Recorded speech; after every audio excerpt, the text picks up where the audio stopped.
नमस्कार। मैं आज एक बहुत ही महत्वपूर्ण विषय को लेकर आपके समक्ष आया हूं। एक अबोध बालक एक राजनीतिक दल चला रहे हैं और वो राजनीतिक दल चलाते चलाते अपने राजनीतिक दल का तो नुकसान कर ही रहे हैं, अब तो वो देश का नुकसान भी करने लगे हैं। हमारे देश के बहुत ही लोकप्रिय प्रधानमंत्री, गरीबों के मसीहा श्रीमान नरेंद्र मोदी जी का विरोध करते करते वो अब तो किसी भी हद तक गिरकर अब तो देश को नुकसान करने का भी काम करने लगे। अभी हाल ही में एआई समिट दिल्ली में हुई, प्रधानमंत्री जी के नेतृत्व में समिट हो रही है जिसमें अनेकों देश के प्रधानमंत्री, राष्ट्रपति, वहाँ के उद्योगपति आ रहे हैं, विदेशियों के सामने अब नग्न होकर प्रदर्शन कर रहे हैं। ये कहाँ तक उचित है? आपको आपको आपको देश की जो प्रगति है अथवा देश का जो स्वाभिमान है, जो विदेशों में आज अच्छी नजरों से भारत को देखा जाता है, आपको वो क्यों नहीं पसंद आता है?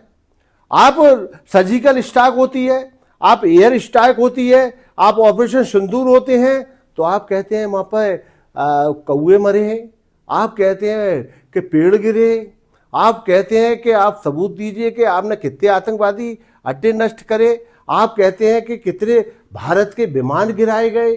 आप ये क्या बात करते हैं? आप क्यों ऐसी बातें करते हैं? मुझे लगता है आप लोग जानबूझकर ये बात नहीं करते हैं। आपका जो नेता है, उस नेता की जो अबोध बालक बुद्धि है, उसके कारण से आप ये सब बातें करते हैं। आप देश की प्रगति को खुश रहिए। मैं एक उदाहरण देना चाहूंगा कि देश के प्रधानमंत्री इंदिरा जी रही थी तो हमारे देश के नेता अटल बिहारी वाजपेयी जी ने भी उनके एक कार्य की प्रशंसा करी थी। अब मोदी जी के 12 साल का एक काम आपको पसंद नहीं आता है, किसी एक काम की प्रशंसा तो आपने करी होती। इससे यह साबित होता है कि आप केवल देश में विपक्ष की भूमिका में कमियां निकालने का काम कर रहे हैं। देश की खुशहाली, प्रगति, विकास आपको पसंद नहीं आ रहा है, क्योंकि इससे आप जो है सत्ता से दूर होते जा रहे हैं। और यही कारण है कि धीमे धीमे करके आपके विधायक, आपके सांसद, आपकी राज्यों की सरकारें कम होती जा रही है।